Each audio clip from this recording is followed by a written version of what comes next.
All right. So to kick things off, I guess just can you tell us a little bit about your lacrosse background? Sure. Yeah. I started playing lacrosse when I was about 7.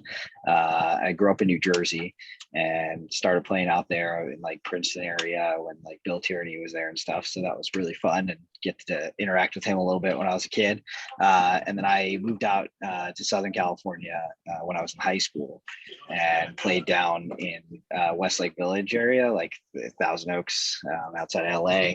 And we were the first high school team when I got there, like ever. So that was pretty crazy to be a part of that, but it was really fun to kind of see, the sport grow out there. Played there for 4 years, was a goalie. And then I ended up deciding to go to Humboldt State University. I was a 2-sport athlete. I played hockey and lacrosse, and decided to play 2 sports, and Humboldt gave me that opportunity there. So went there and played 4 years at Humboldt State. I was the goalie there for 4 years, and that was really fun to kind of be a part of, again, like a growing program. It's a team that's been around since the 80s, but they were pretty new. They were kind of resetting when I came in, so we were able to hire a coach and do that whole process. And then after that, I moved to LA, and I was working in the film industry, and kind of was supplementing with coaching. And I started coaching at Oak Park High School down there. I was the JV head coach and varsity assistant coach for 2 years, and then kind of got done with the film industry and decided I wanted to do coaching full time, and took the assistant coaching job at Washington and Jefferson College in Pittsburgh. I was a D3 assistant coach there, defense coordinator.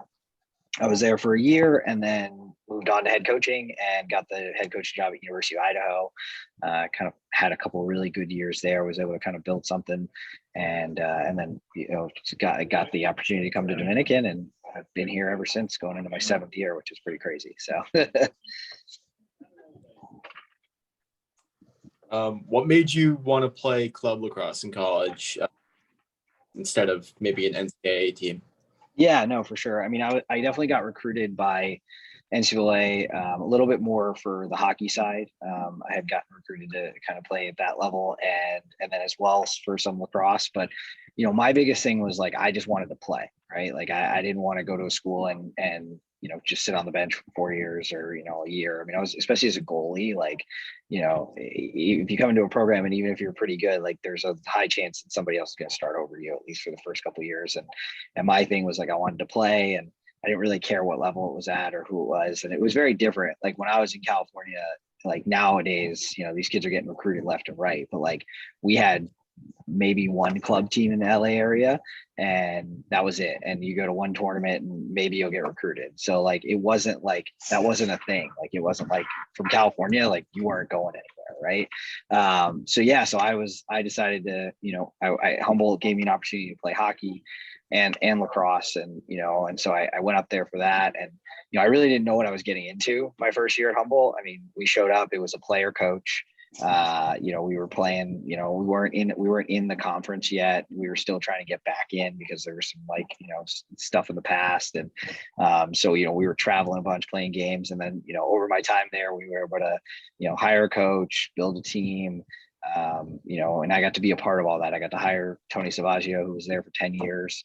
And I got to see the program kind of get to a level where they ended up being undefeated one year, and things like that. So it was really cool to kind of see the growth of the program, and now to be a part of it as an alumni. I'm on the alumni board there. I'm in the Hall of Fame. So it's like there's a lot of like cool things that like if I played it somewhere else, I don't know if I would have gotten that, right? So I think that's what makes the MCLA so unique, is like it really is like it's your thing, right? You're doing it. So it's kind of like it's just a different experience than like being at a university and being a part of an NCAA program. So so it was definitely the right fit for me, because really like I got to play and I got to kind of like be a part and really have my hands in every aspect of the team. So. Yeah, we definitely feel that way playing MCLA, how you kind of get to really like have control over the team and make big decisions. Pretty cool. Yeah, I mean, it's definitely what makes it unique, and it gives like really good life experience too, I think. So. Yeah, we definitely that too. Yeah. So how do you think the MCLA has changed since you were a player and then first started coaching? Yeah, I mean, I think it's changed a ton since I was a player. I mean, just like, I mean, I was at Humboldt State from 2006 to 2010, and it was still pretty ragtag then. I mean, especially at the D2 level, like where I was. I mean, it was, we wore pennies, like our uniforms. Our Humboldt was spelled wrong. They forgot the D in our uniform, and we just went with it. I mean, we were a unique program. I mean, we would camp. We would do things like that. Like we would have 20 people in 2 hotels, like things like that, 2 hotel rooms. And so it's like, that doesn't fly anymore, right? Like you can't get away with that kind of stuff. Like where it was like, they basically were like, here's money, like figure it out, and yeah, there's still some of that, but like, there's a little more like kind of organization with it all, which is cool. So yeah, so it's definitely like, in that sense, it's changed a ton in the aspect of being able to kind of, be more organized, be more professional, like that kind of stuff. And I think the competition has gotten way better. I mean, it was pretty good at points, but like to this now, it's just, I mean, it's a whole nother level at this point, which is awesome to see the growth of it. And, I feel like there's still that stigma, but it's definitely getting better. More and more people are willing to play in the MCLA and, have that aspect. But yeah, it's definitely become, a lot more competitive and more organized. And, there's more teams in overall that have taking it more seriously. Right. Like in the past, you had 4 or 5 teams and those are the same teams that go to the championship every year. Right. Whereas like now it's, there's 25, 30 teams in each division that are legit teams that, can beat NCAA teams and that are super highly competitive. So, yeah. I'd imagine you have a lot of fun stories about those 20-person hotel rooms. Yeah. I got some stories for sure. Kind of pivoting a little bit. So with your program, are you actively recruiting new players to the team, or is it kind of just who shows up in the fall? Yeah, I mean, so for us, we're in a unique situation here at Dominican, right? So we're one of those programs that's supported by the university. We're fully funded by the university. We have athletic scholarships, all that kind of stuff. And, that may to some people be like, wow, they have such an advantage over everybody else. But when school costs $60,000, when you're one of the smallest schools in the entire MCLA by about 5,000 students, we wouldn't have a team otherwise, right? Like if we didn't actively recruit, if we didn't have the support, like there's no way this team would be here at all. I mean, it just wouldn't be a thing. There's no club sports here at our school either. So that also makes it really difficult for there to be in any other way to run it. But yeah, so we actively recruit. I'm on the road in the summer. I mean, I was at like 7 tournaments this summer. I go to, a few in the fall as well. We're bringing kids to campus, the whole thing. I mean, our entire roster has been recruited. We don't, very rarely we have walk-ons, but it does happen, every once in a while. And a lot of times with the walk-ons, it's guys who've never played lacrosse before and are just here and want to play. And we'll take those guys. I mean, I had a guy who walked on last year, the previous year, and he was a starter this year because he was, worked hard, picked up the game real fast, and it was like, wow, okay, like this will work. So, but yeah, most of it, all of our guys are pretty much recruited. We're in contact with them, all that kind of stuff. So you guys were a D2 team, but then switched to the MCLA, but still kind of like run and get treated like a D2 team. So why'd you guys kind of switch from D2? Yeah, no, definitely. That's a good question. I mean, so I came in the second year as the MCLA team. So they had their probation year. I was there. I came in with their full MCLA year. And so we were D2, and when we were D2, like it was great, but there were really 4 teams that we were playing, right? It was NDNU, Adams State, Colorado Mesa, right? And that was pretty much it, right? As far as like the conference goes, right? And, we were having to go back east. We were having to, do all these things that like were just kind of crazy. I mean, you have to go back east usually twice. And the toughest part in D2 is that at least for West Coast teams, is if you lose one game on the East Coast against those teams, you're out.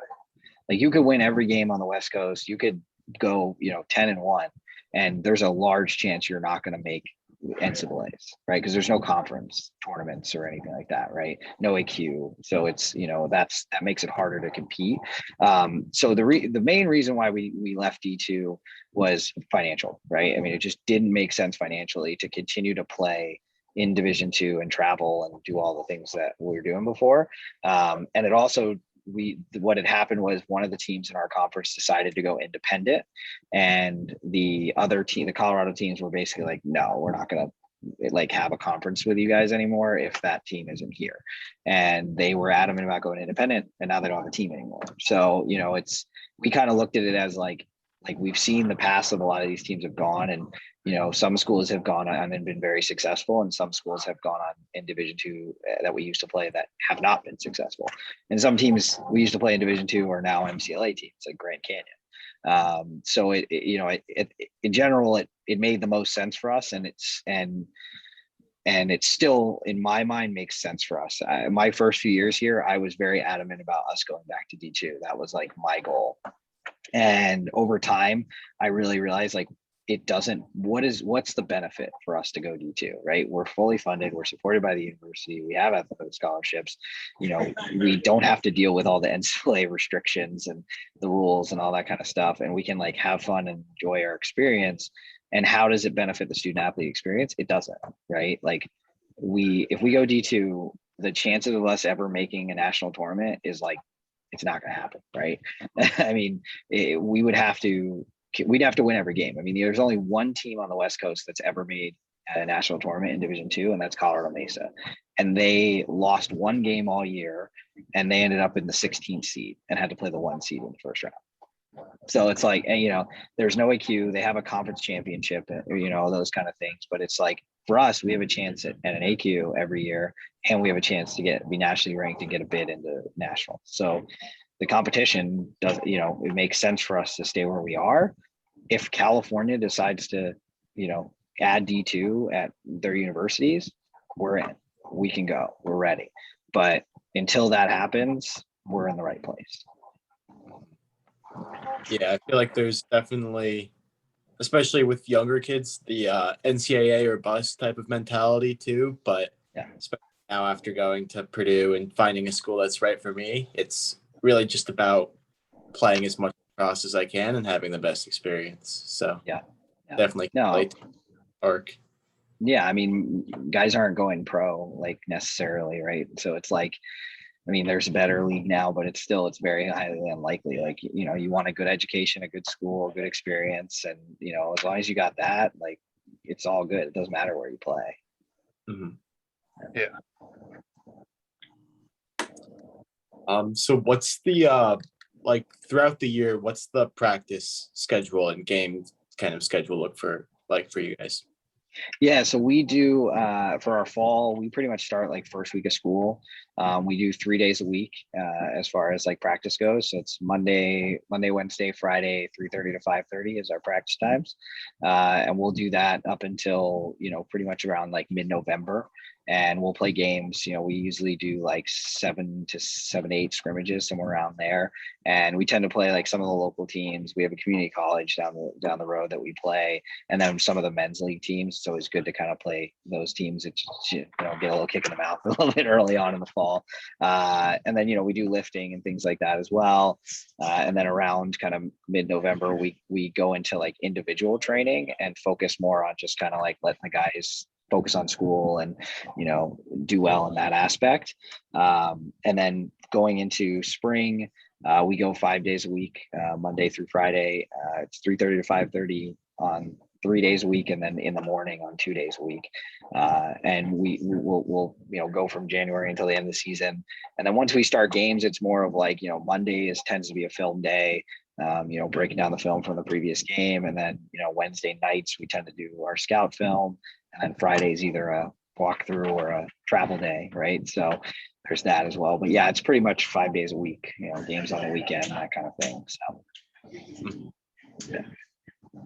You guys did the transition from D2, but you're also a small school. But I imagine you still have your own facilities too. Is that the case? Yeah, so we have our own facilities. We share with men's, women's soccer, and we also just added women's lacrosse, which will be starting in 2023, and they'll play club as well, and they'll be run similar to the way we are. So we all use that one big turf field, and we get it for practices fully. We don't have to share with anybody in that sense. We get priority in the spring because soccer's are in the off season. Which is nice, and we've got all our equipment out there and everything like that. And then we have our own we have a weight room facility that's used for students, faculty, staff, community, that aspect. But then we also have an outdoor workout space. Being in California, we can just like put a bunch of racks outside and work out there. So we get to do that as well, which is really nice. So that we get to utilize. We have our meeting spaces, all that kind of stuff. No, we don't have like a real locker room, but we've got like a space that we meet before games and a place where we do film, things like that. So yeah. Guys, usually get a lot of people, a lot of fans at the games. Yeah, no, we definitely get a good amount of fans. I mean, we definitely get, your normal, like your student fans, your other student athletes who come out and support team, families, the visiting team as well. But also just like, being that we're kind of the only game in town, there's a lot of the local community will come out. We're very like, in with the local community. So in that aspect as well, there's definitely, a lot of those, the fans and the families and some of the local club teams, they'll come out and support as well. So yeah, we get a pretty good turnout for our games. I mean, anywhere between like 200 to 300 usually a game, which is pretty awesome. And then if we're playing like a bigger name team, we'll have the guys go out and promote it, and we'll get a little bit more kind of base there. Like if we're playing somebody like Oregon or even like Cal, things like that. We tend to get a bit more fan base, which is fun. So, yeah. And we have a strong alumni base, so they tend to come out and get rowdy, which is always good. So, do you guys have any like alumni games or traditions you do with the alumni? Yeah, we definitely have alumni games. We do our alumni game. It's usually the first weekend in November. Usually they come out the day before. We do like a little cornhole tournament, barbecue. Then they go out that night, and then we usually play on a Sunday. And it's always really fun. We recently changed. A couple of years ago, we changed it to the annual Austin Franks game. He's one of our alumni who passed away, and so we still wear his name and number on our helmets. And then the alumni game is dedicated to him and his family, and we try and raise a little bit of money for them as well every year. So that's definitely something that we really love to do here, and it's definitely a fun event. We get a lot of our alumni out, and we get like a mix of like the D2 and the MCLA alumni, and first couple of years were rough, and then once we started getting more talent and stuff like that, we started winning those games. So that was you could kind of see it, the respect for the program from both sides kind of growing a little bit more, which was really, really cool as well. So, but yeah, we definitely love doing the alumni thing, and we also have a little space behind our field called Alumni Hill. That's where all the alumni kind of hang out on game day and stuff. So. That's awesome. Yeah. Do you guys have any rivals too, or rivalries? Yeah, no, it's like, yes, but the last few years have been like so weird for us. Like we haven't been able to really like get true rivalries in. So like for the guys now, I don't know if there's a real rivalry. I would say like at this point, our biggest rival is not in our conference. It's Utah Valley. We play Utah Valley pretty much every year, and it's always a battle. Like, I mean, I think 3 out of the 4 games we've played have gone to overtime. So, it's always a fight between us. And I think so that kind of, there's a little bit of rivalry there. But as far as conference, I mean, our previous rivals were probably like Sonoma State and Reno.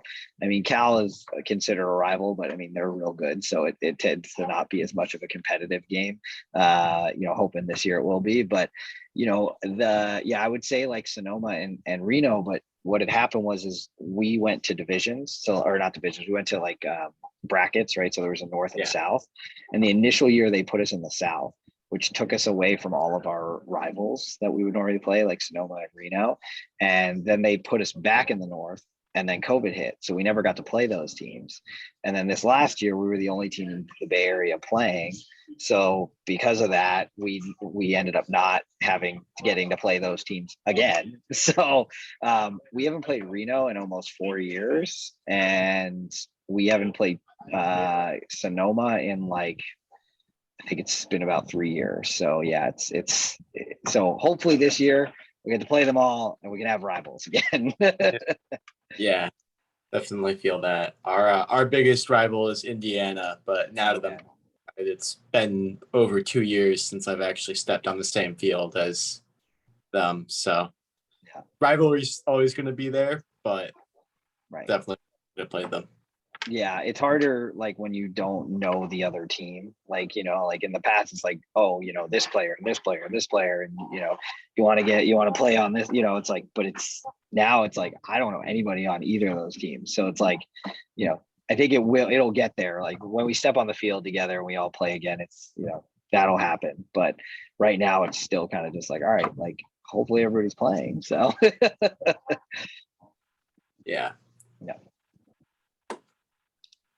Do you guys have any like cool traditions or things you do within the team every year? Yeah, we definitely do. We have a couple things that we like to do as a team.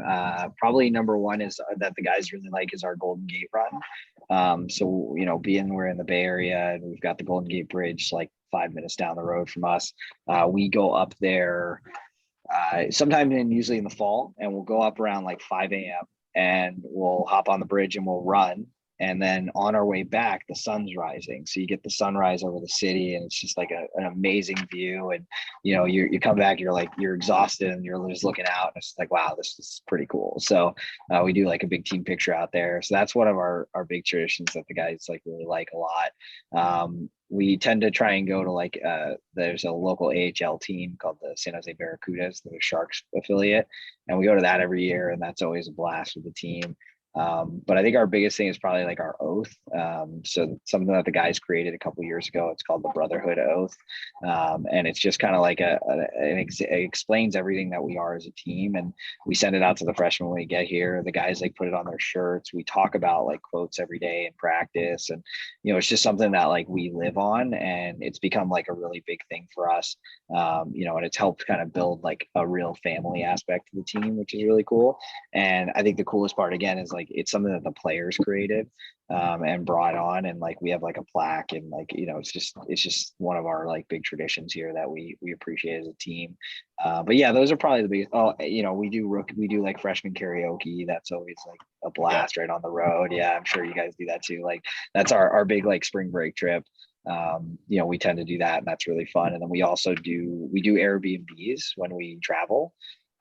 So everybody's in the same house together, and it's like super fun. It's like saves a bunch of money too, because we don't have to get all the hotel rooms, and we cook, and, you know, it makes it more of like really like that family feel, which is pretty cool. Yeah, you lost me for a second when you said the 5 a.m. run, but then sunset in the bridge sounds pretty. Yeah. It depends on time of year. I mean, if the sun's coming up a little early, a little later, then, you know, we can go 6 or 7 a.m. But it just, yeah, 5 a.m. is a good shot. So. Yeah, definitely. And you mentioned those quotes in the plaque. Are there any just core values that you think that your team's really built on? Could be related to a specific quote or anything like that? Yeah, I mean, I think the biggest thing for us is really the family aspect. That's probably the biggest core. Like we've truly, you know, we kind of we don't talk about like, hey, we're gonna try and win a championship. We talk about like we're gonna play like champions every day, right? We're gonna do the little things right to get to that level of playing to a championship. You know, but I think the biggest thing for us that I'm really proud of for this group is the family aspect. They really have created a strong bond between them, and they're very welcoming to the new guys and the freshmen coming in.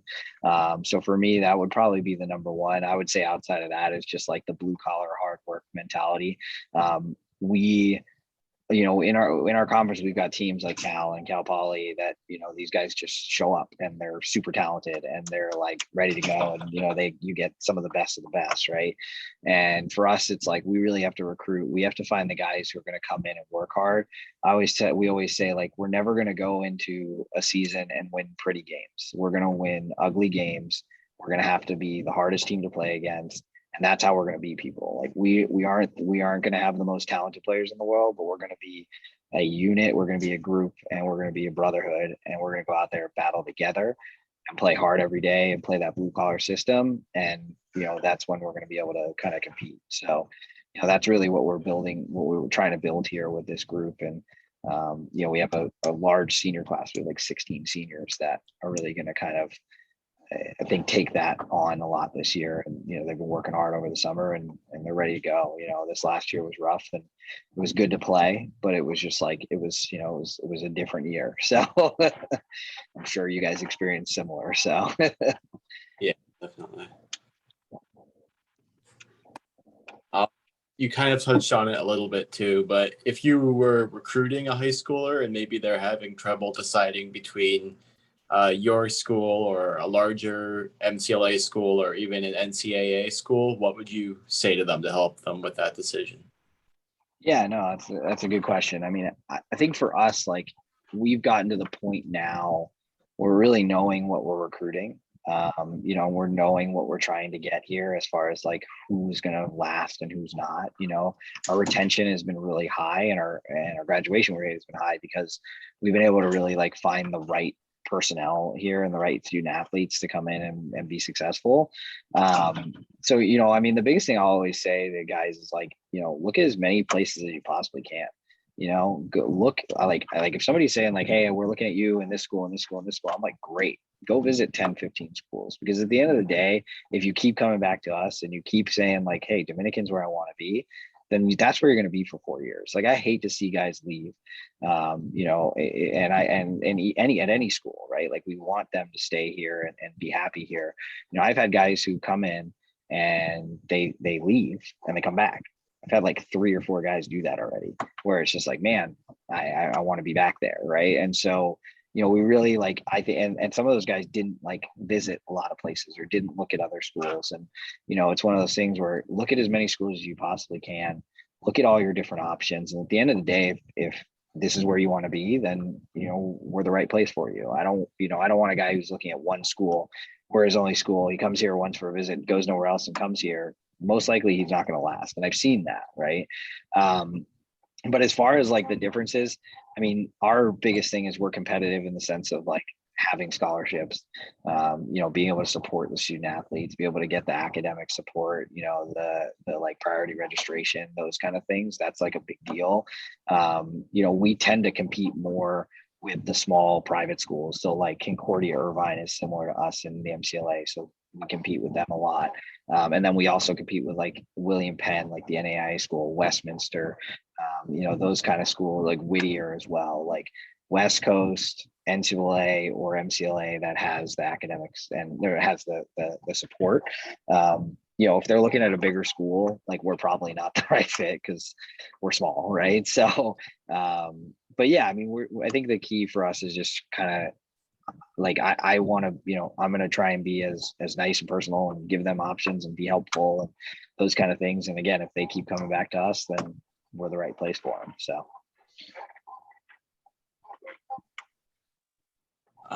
All right. Well, thank you for taking some time out of your night to talk to us.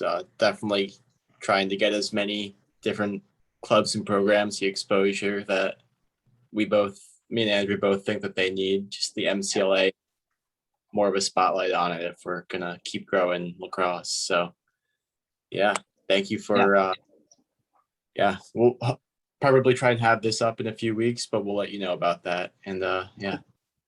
Sounds good. Yeah, thank you guys for this as well. Like, I really appreciate it. And I'm, being like an MCLA lifer, I think this is like super cool what you guys are doing.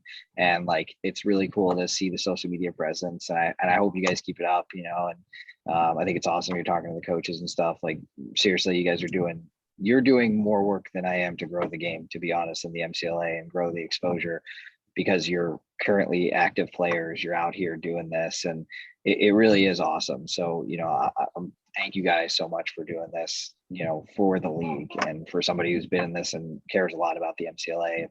It is really, really cool what you guys are doing. So keep it up, and, good luck this season as well at Purdue. Hopefully you guys get to play and, have a good year. So I'll definitely be following you guys for sure. Yeah. Thank you. We appreciate that. Yeah, For sure. Of course. All right. Well, have a good night, guys. Thanks again. you too. Thanks, Coach. Yeah. See ya.